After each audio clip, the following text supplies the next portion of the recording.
নমস্কার, public news next চ্যানেলে আপনাদের জানাই স্বাগতম। সংবাদ পড়ছি আমি বিশ্বজিৎ।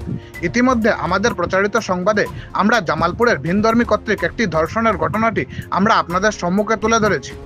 ঘটনাটি ঘটেছিল সোমবার রাত প্রায় 11:30 নাগাদ দক্ষিণ দলের জামালপুর গ্রামে। আমাদের এই সংবাদে আমরা যৌন হেনস্থার শিকার ওই গৃহবধূ মহিলা কি বলেন তা আপনাদের সম্মুখে তুলে ধরার চেষ্টা করছি। আশা করি ভিডিওটি শেষ না হওয়া পর্যন্ত আপনারা আমাদের সাথেই থাকবেন। আমাদের এই সাক্ষাৎকারটি আপনাদের ভালো লেগে থাকলে একটি লাইক ও একটি শেয়ার করে দেবেন। ধন্যবাদ। জানলা ভাঙিয়ে ইয়া ঢুকছে আমি ঘুমো আসলাম, আমি কইতাম পারি না। আখটাও সব করিয়া চাইয়া দেখি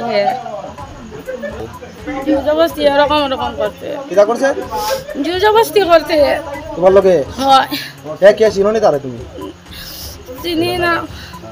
কোন জায়গার বাড়ি চিনো না? নেই ও ক্লাবর ক্লাবের ন ডেলি আইনি না, ডেইলি আইছে না, আজকে আইসে প্রথম হয় আইয়া তোমার লগে রকম করছে। খারাপ কাজ করতে চাইছে না? নি হয় জবরদস্তি করছে। জবরদস্তি করছে। তোমরা আইয়া ধরে লিছো, বাড়ি গ্রাক করে লিছো। তো তুমি চিল্লাইছো নি? তারা যাইছে ও চিল্লাইছি। আমি বলছি তোমরা খেয়ে, তোমরা বাড়িতে আইছো, তোমরা খেয়ে। ঠিক আছে।